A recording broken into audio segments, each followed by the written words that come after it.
Amén. Dios le bendiga, amados hermanos. Permítanme rápidamente orar por todos y por la palabra del Señor. Padre, en el nombre de Jesús, gracias te damos, Padre, porque tú nos permites estar reunidos aquí. Padre, independientemente de las dificultades por las que atraviesa el mundo, Padre, tú nos unes en Cristo Jesús. Y oramos que tu palabra en este día, Señor, traiga paz, traiga amor, traiga ánimo. Padre, que tu palabra haga el trabajo, Señor, para la cual tú la estás enviando. Sabemos que tus propósitos, Señor, sobrepasan aún nuestros pensamientos. Padre, aún nuestros análisis, Señor Jesús, más altos, son sobrepasados, Padre, por tu voluntad y por tus planes, Padre, que tú tienes con nosotros, tu iglesia. Es nuestra oración que nosotros podamos alinearnos y que podamos cumplir con tu voluntad y con tu propósito para este tiempo. En el nombre de Jesús. Amén y amén. Quiero pedirles que me acompañen a Hebreos, la carta a los Hebreos, capítulo 12, y vamos a estar viendo el versículo del 1, los versículos del 1 al 3. Hebreos 12. En lo que usted busca en su Biblia, Hebreos 12, yo quiero hacer una historia a manera de introducción para este mensaje. Hay una historia verídica, es un testimonio, que cuenta una persona de que cuando él era joven y estaba en la universidad, él pertenecía al equipo de atletismo de su universidad. Dice él que en una ocasión los invitaron a una competencia entre universidades donde el equipo ganador se iba a llevar una beca para seguir formándose en el área de atletismo.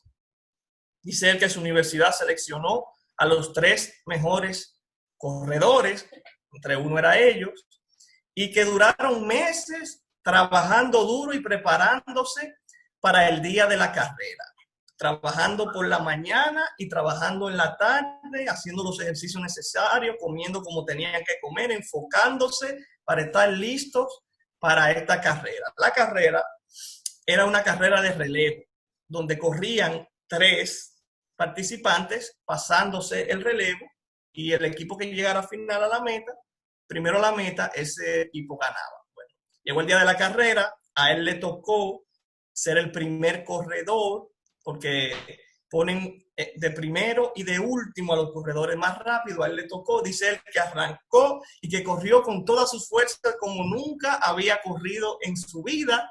Llegó hasta donde estaba su compañero, le pasó el relevo, su compañero siguió corriendo también de una manera maravillosa hasta que llegaron al tercer compañero y le pasaron el relevo, y dice él que él veía desde el punto donde él se quedó de partida a su compañero corriendo y avanzando y ganándole la carrera por una distancia amplia a su contrincante.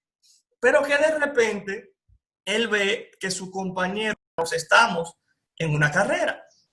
Y no siempre esa carrera va a ser deleitosa de correr, sino que van a llegar los momentos duros, los momentos difíciles.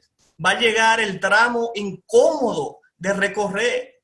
Va a llegar el desánimo a nuestra vida por cualquier circunstancia.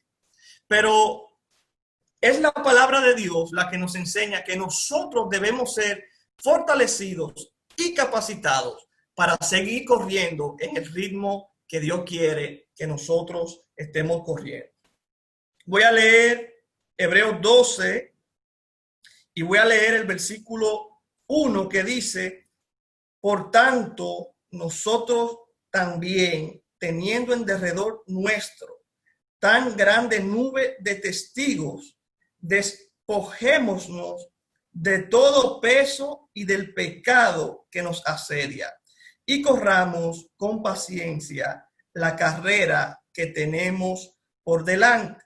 Sigo leyendo. Puestos los ojos en Jesús, el autor y consumador de la fe, el cual por el gozo puesto delante de él sufrió la cruz, menospreciando el oprobio, y se sentó a la diestra del trono de Dios. Versículo 3. considerad a aquel que sufrió tal contradicción de pecadores contra sí mismo, para que vuestro ánimo no se canse hasta desmayar. Permítame decirle un dato curioso del contexto de la carta a los hebreos. La carta a los hebreos no se sabe quién la escribió. La carta no tiene una firma autorizada de quién la escribió y la tradición histórica no se ha podido poner de acuerdo. Algunos creen que fue Pablo, otros creen que fue Bernabé, pero hay que quedarnos con la frase o con lo que dijo el historiador Orígenes en el siglo III. Él dijo, solo Dios sabe quién escribió esta carta. O sea, para nosotros ahora no es importante quién la escribió. Para nosotros ahora es el propósito por la cual fue escrita esta carta. Esta carta se escribió para judíos cristianos que estaban viviendo tiempos difíciles y que estaban siendo perseguidos por su fe.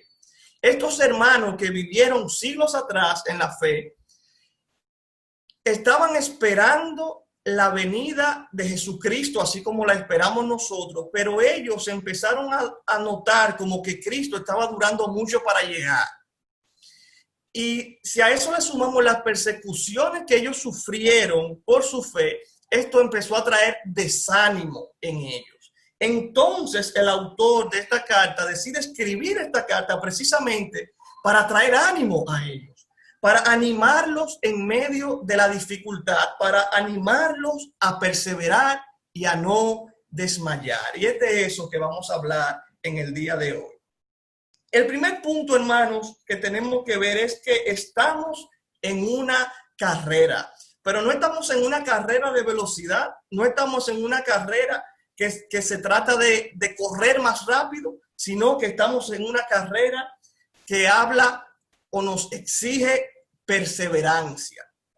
Fíjese lo que dice aquí el autor. Por tanto, nosotros también, teniendo en derredor nuestro tan grande nube de testigos.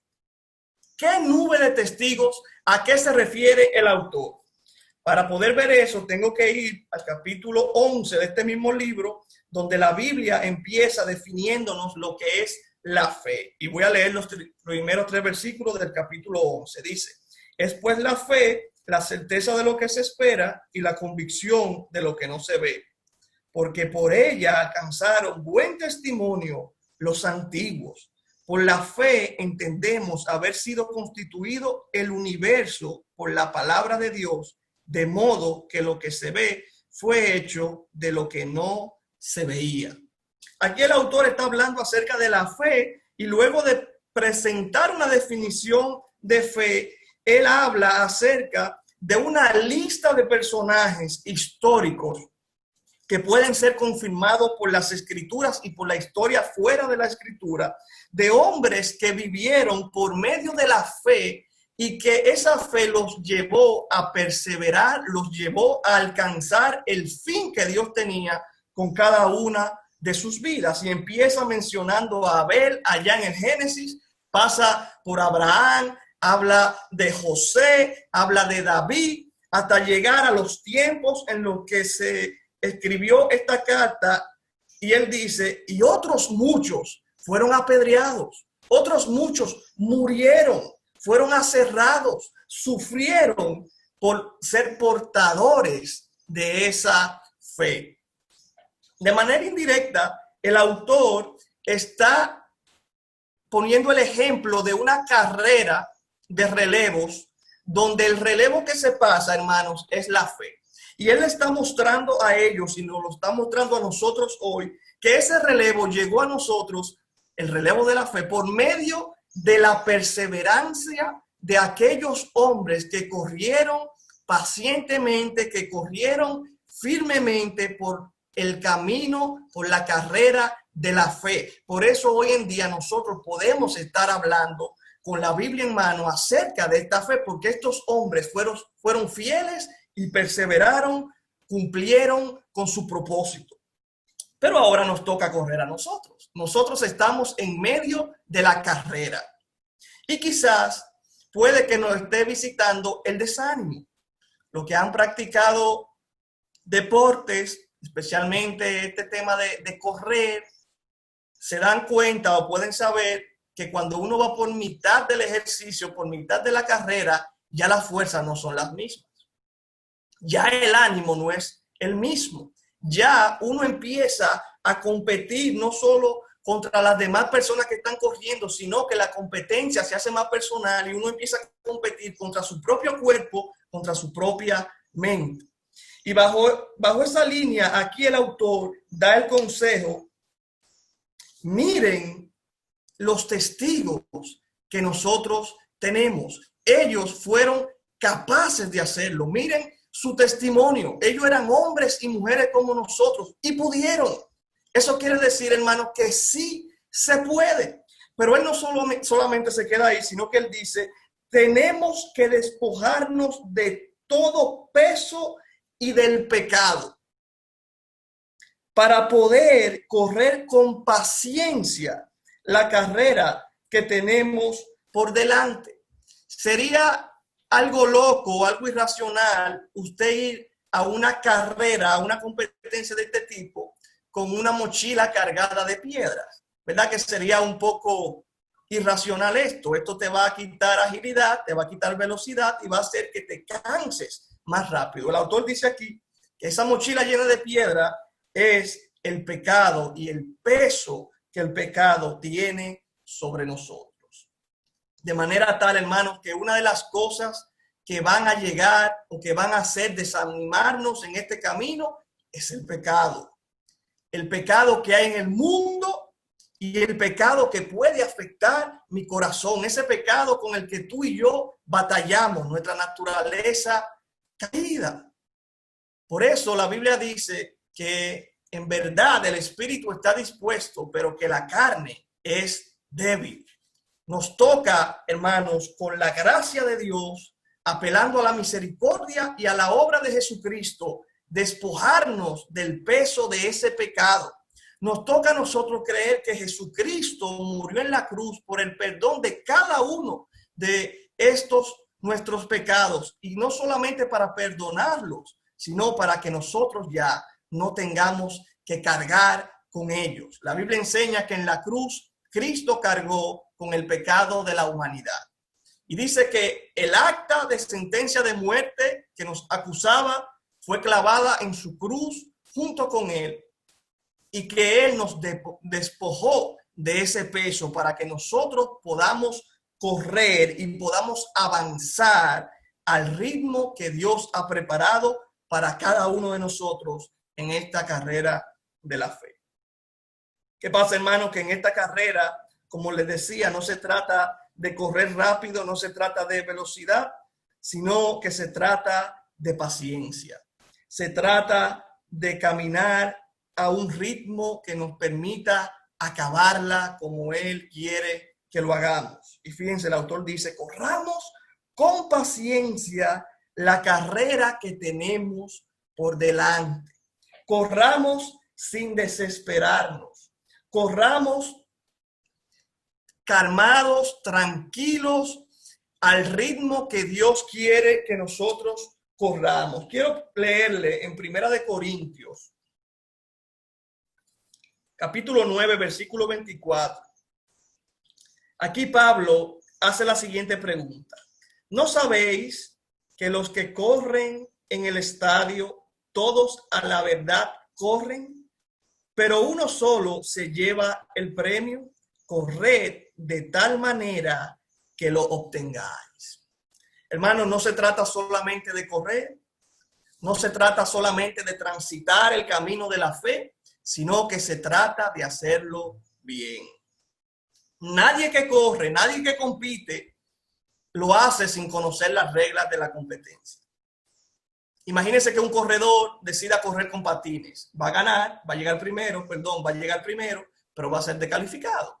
¿Por qué? Porque rompió las reglas. Entonces, hermanos, aquí la Biblia nos exhorta a nosotros a que corramos para alcanzar el premio, para llegar a la meta. ¿Y cómo debemos hacerlo? Estando en Cristo Jesús.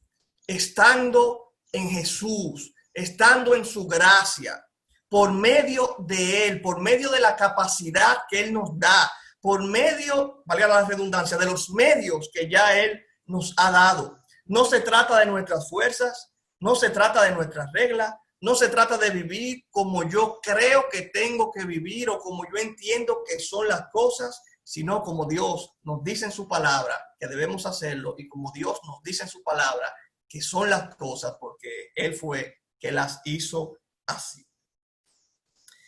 El punto número 2 es muy curioso y nos habla de no enfocarnos en otros corredores. Estamos en esta carrera y la Biblia nos manda a no enfocarnos en otros corredores. Fíjense que en el primer punto nos manda a ver el ejemplo de los que corrieron primero. Mírenlo a ellos. Ellos pudieron lograrlo. Ustedes también pueden. Miren su testimonio. Pero aquí el autor nos dice, puestos los ojos en Jesús, el autor y consumador de la fe, el cual por el gozo puesto delante de él, sufrió la cruz, menospreciando el oprobio, y se sentó a la diestra del trono de Dios. Puestos los ojos en Jesús. La palabra que está ahí en el original, lo que está queriendo decir es que debemos elevar nuestras miradas para no enfocar nuestros ojos en las distracciones que tenemos a nuestro alrededor, sino fijar nuestra mirada en la meta. La palabra que está aquí habla de una visión no dividida, una visión no borrosa, sino una visión que está enfocada, y en este caso, en Jesús. Él dice, pongan sus ojos en Jesús. Cuando le llegue el desánimo en medio de la carrera, cuando sientan que no tienen fuerzas, cuando sientan que quizás llegó el momento de salir de la pista y sentarse en la grama, descansar, pongan sus ojos en Jesús. No mires para atrás para ver que el que viene atrás de ti está lejos, o no mires hacia adelante para ver que el que está delante de ti va a llegar mucho primero que tú a la meta. No, mira a Jesús. Hermanos, y si miramos a Jesús, nos vamos a dar cuenta que nuestros ojos no van a tener que mirar para arriba, para el cielo. Vamos a tener que ver a Cristo a nuestro lado, caminando, corriendo con nosotros en esta carrera, animándonos, haciéndonos porra, diciéndonos, sigue corriendo que estamos llegando, diciéndonos, sigue corriendo que yo fui que te entrené, yo fui que te di las fuerzas para que tú puedas estar habilitado no solamente para correr esta carrera, sino que te doy la garantía de que vas a llegar hasta el final.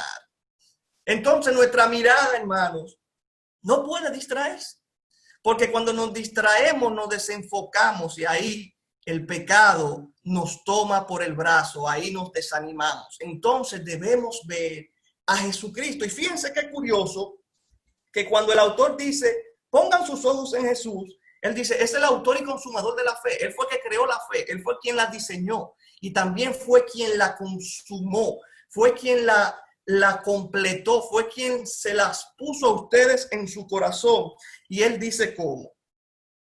Él dice, puesto los ojos en Jesús, el autor y consumador de la fe, el cual por el gozo puesto delante de él, sufrió la cruz, menospreciando el oprobio, y se sentó a la diestra del trono de Dios. Fíjense el ánimo que el autor le está dando a este grupo de hermanos que estaban siendo perseguidos y que estaban desanimando. ¿Cómo los anima? Él no le dice, no, pero ustedes son buena gente, en verdad, sigan hacia adelante, que ustedes pueden, yo creo que el Señor, no, él le dice, miren a Jesús, que Jesús pasó por un sufrimiento peor que el de ustedes. Cristo sufrió más que ustedes, pero ¿de qué se aferró Jesucristo? Del gozo que él sentía por el propósito que estaba cumpliendo. Él dice, Jesús, él no se fijó en el sufrimiento de la cruz porque él vio el gozo que él tenía por delante y menospreció el oprobio, menospreció el sufrimiento, menospreció la burla que hicieron de él siendo Dios. Él menospreció todo eso porque él se sentía gozoso de que todo eso, hermano, él lo hacía para que tú y yo hoy en día tengamos vida eterna y tengamos garantizada nuestra presencia al lado de nuestro Dios. Cristo no vio las circunstancias, Cristo no vio el momento, Cristo no le dio la mayor importancia a lo que le tocaba sufrir momentáneamente, sino que él vio más allá. Y es lo que dice el autor. Luego de que él sufrió, se sentó a la diestra de Dios, que es donde está sentado. De alguna manera, el autor está diciendo, Cristo sufrió, pero hoy en día está sentado a la diestra de Dios. Fíjense que su final no fue sufrir, como el final de estos hermanos a los que le escribía no era sufrir, y como nuestro final, hermanos, no es sufrir. La Biblia enseña que las pruebas, que las dificultades, que las necesidades son momentáneas y son pasajeras. Están quizás con nosotros hoy, va a llegar el día en la que ya no van a estar. Pero el galardón, el premio, el plan que Dios ha diseñado para nosotros, sí va a seguir, y es así hasta la eternidad. Quiero leer el texto que está en Filipenses,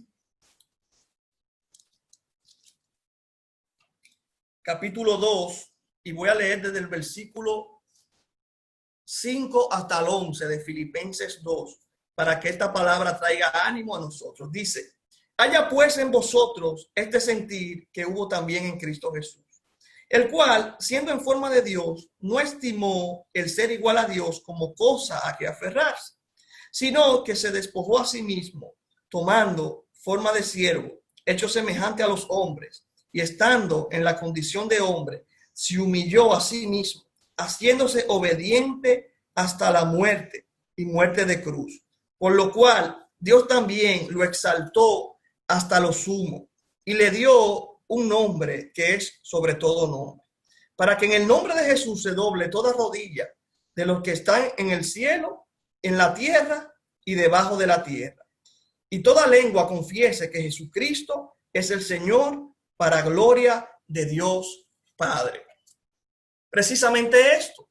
Vemos ahí cómo Jesús se despojó de la posición que tenía al lado del Padre, se hace semejante a los hombres y muere, sufre y resucita y vuelve y ocupa su lugar. Y dice la Biblia que se le da un nombre que está por encima de todas las cosas. Es ese mismo Jesús el que el autor quiere decir, y que yo digo, que está con cada uno de nosotros corriendo esta carrera. Es ese mismo Jesús el cual tiene un nombre por encima de todo nombre, que dice la Biblia que todo debe someterse a él, el que está a nuestro lado, animándonos y dándonos las fuerzas para que completemos esta carrera de la fe, hermanos. Así que si estás desanimado, si has notado que tu fe ha podido menguar por cualquier situación, recuerda que Jesús está a tu lado. Pon tus ojos en Jesús, míralo a él. Y la pregunta que podemos hacernos, ¿cómo lo hago? ¿Cómo lo miro? Míralo por medio de su palabra. Míralo por medio de la oración. Míralo por medio del testimonio de tus hermanos. Como así este autor, miren el testimonio que nosotros tenemos, miren el testimonio que comparten tus hermanos. Pero recuerda tú también testimonios tuyos pasados. Lo que el Señor ya ha hecho contigo anteriormente. Esta situación de desánimo, ese momento difícil no puede aplacar, no puede cambiar la realidad que ya tú conoces por medio de la fe. Recordemos que el pecado y que el desánimo son patrocinados por Satanás. ¿Y Satanás qué hizo en el huerto del Edén? Le dijo a Adán y a Eva, con que Dios le dijo a ustedes tal cosa. Eso no es así. Lo que pasa es tal y tal y tal cosa. Cuando estamos desanimados, cuando nos sentimos débiles, esa vocecita se activa en nuestro interior, en nuestros oídos, y dice, cuidado. Si yo no soy cristiano, cuidado. Si yo no lo estoy haciendo bien, cuidado. si yo estoy corriendo en balde, cuidado, si yo no voy a alcanzar. Y esa voz se elimina, se aniquila con la voz de la palabra de Dios. Es la palabra de Dios, es la voz audible de Dios por medio de su palabra la que aniquila esa voz demoníaca que se levanta para matar nuestra fe. Lo hizo Jesús cuando fue tentado. Cuando Satanás personalmente tentó a Jesús, Jesús le respondió en todas las ocasiones con la palabra de Dios, enseñándonos, hermanos, que cuando viene el desánimo y esa voz se hace audible en nuestro interior, debemos subirle el volumen a la voz de Jesucristo en nuestro interior. Es el momento de subirle el volumen a la voz de la palabra de Dios. Debemos consumirla más, debemos meditarla más, debemos leerla más, debemos memorizarla más, debemos practicarla más, debemos forzarnos a ponerla en práctica para que podamos comprobar la buena voluntad de Dios para nuestras vidas. Y el punto número 3 habla de que debemos animarnos, hermanos. Habla de la importancia de animarnos para no desmayar en esta carrera. El versículo número 3 dice: considerad a aquel, hablando de Jesucristo, que sufrió tal contradicción de pecadores contra sí mismo, para que vuestro ánimo no se canse hasta desmayar. En múltiples ocasiones podemos escuchar que se habla mal acerca de las emociones dentro del contexto religioso. Y guardando, ¿verdad?, cualquier cosa que se haga fuera de contexto, es importante saber que las emociones que nosotros tenemos fueron diseñadas por Dios. Dios puso emociones en nosotros. Y nosotros debemos servirle a Dios, como dice su palabra, con todo lo que somos, incluyendo nuestras emociones. De tal manera que la palabra de Dios debe afectar cómo nosotros pensamos, cómo nosotros hablamos, cómo actuamos, pero también debe afectar cómo nosotros nos sentimos. Porque una persona desanimada, tarde o temprano, se va a sentar y va a dejar de correr. Hermanos, si estamos desanimados, debemos, como dice aquí el autor, considerar el ejemplo de Jesucristo, ver el testimonio de Jesucristo, ver lo que Él hizo y lo que está haciendo por nosotros y lo que Él ha prometido que va a seguir haciendo por nosotros. La palabra nos enseña que Dios dice que Él que empezó la buena obra en nosotros, la va a terminar, la va a perfeccionar. Yo sé, hermano, que nosotros entendemos eso teóricamente, pero como nosotros sabemos que hacemos promesas que no vamos a cumplir y que muchas veces no cumplimos, creemos que Dios es así. Dios no es así. Dios prometió eso y por encima de todas las cosas, Él va a cumplir su promesa. Él va a cumplir su promesa, pero nosotros somos responsables de animarnos, de encontrar ánimo en el Señor para que la carrera se nos haga más deleitosa. Para que cuando llegue el momento difícil de la carrera, la parte de la carrera donde es una subidita, donde quizás el terreno no es plano, ahora hay que subir, entonces podamos encontrar ánimo en el Señor. Esta semana hablaba con un amigo de múltiples temas y él me decía que tiempo atrás él practicaba el correr en maratones. Él me decía, mira, un maratón tiene 42 kilómetros. Yo recuerdo la primera vez que yo fui a un maratón, a él lo llevó un amigo y él decía, empezamos a correr y yo veía que nos pasaban y que la gente que nos pasaban iba lejos, que ya yo no lo veía. Y yo le preguntaba a él, óyeme, pero ¿qué es lo que pasa? Que nosotros vamos tan al paso. Y él me dice que su amigo solamente le decía, tranquilo, sigue corriendo tranquilo, que todavía falta. Dice él que cuando yo iba por el kilómetro 35, él empezaba a ver a la gente tirar en el piso. Esas personas que le cruzaban corriendo rápido, ya él empezaba a ver a la gente tirar en el piso, empezaba a ver a la gente sentada en un banco bebiendo agua o cogiendo aire. Y él todavía estaba en la carrera. Él todavía estaba encaminándose hacia la meta. ¿Por qué él pudo hacerlo? Porque tenía una persona a su lado que le decía, tranquilo, sigue corriendo. Tranquilo, sigue corriendo al ritmo que yo te estoy indicando. El propósito de esta palabra, hermano, y lo que yo quiero dejarles dicho hoy y que entendamos todo, es que nosotros tenemos un amigo que corre a nuestro lado en nuestra carrera, que nos está diciendo tranquilo, que el ritmo que yo te estoy diciendo es el ritmo correcto y que va a llegar el momento en el que ese amigo quizás nos va a decir, ahora hay que acelerar un poco. Y que cuando él nos dice, ahora hay que acelerar un poco, nosotros podemos tener la confianza de que el ritmo que él nos está marcando, que la manera en la que él nos está diciendo que debemos correr es la correcta y que él nos está garantizando que vamos a llegar a la meta y que vamos a alcanzar el premio que se nos ha prometido. Quiero concluir aplicando esta palabra, hermanos. Quiero decir, número uno, que el evangelio no es una carrera de velocidad, sino que es una carrera de perseverancia, que ya lo he mencionado en múltiples ocasiones en este mensaje. No se trata del tiempo que ya tú has tenido, que ya tú puedas tener en la iglesia, en el evangelio. No se trata de quizás de la forma en la que hacen las cosas. Se trata de perseverar en la forma que Cristo nos ha demandado, que Cristo nos ha enseñado.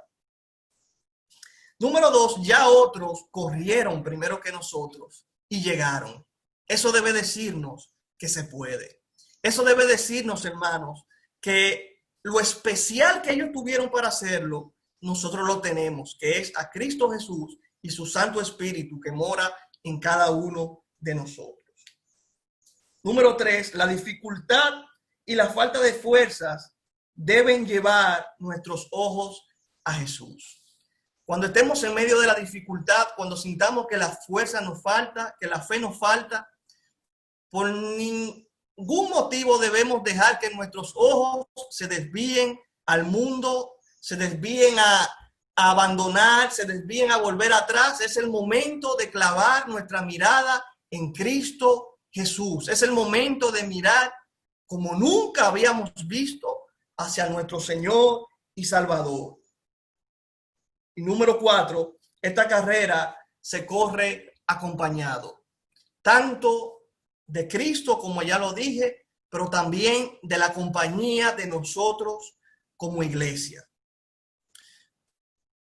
Quizás queremos ver visualmente a Jesús corriendo a nuestro lado y quiero decirles, es posible verlo, es posible verlo. La mejor manera de uno ver a Jesús corriendo a nuestro lado es ver a nuestros hermanos corriendo también a nuestro lado. Es ver a nuestros hermanos perseverando junto con nosotros.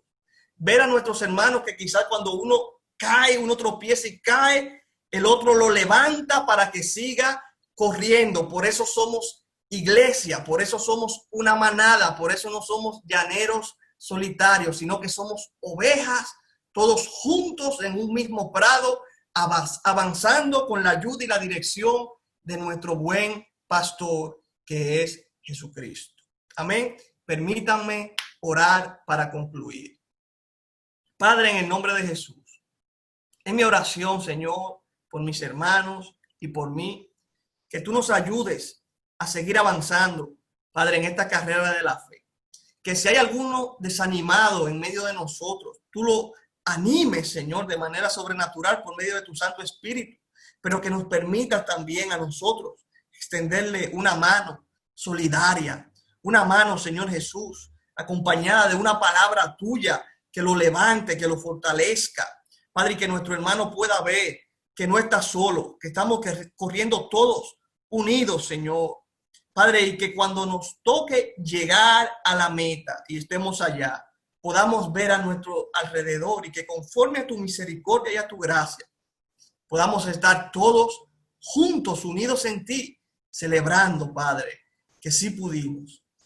Recuérdanos, Señor, que no se trata de nuestras fuerzas, sino de la fuerza que tú nos das. Recuérdanos, Señor, que en tu palabra dice que tú eres quien das las fuerzas como la del búfalo. Recuérdanos que tú dices en tu palabra que tú eres quien da la sabiduría, Señor. Y ayúdanos a creer en todo esto. Y ayúdanos, Padre del cielo, a perseverar y a crecer, que cuando llegue el tiempo en el que tengamos que arreciar en esta carrera, Padre amado, nosotros podamos hacerlo con confianza, sabiendo de que tú estás pronto a recibirnos en la meta. En el nombre poderoso de Jesús. Amén y amén. Gloria a Dios. Gracias, Rapsel.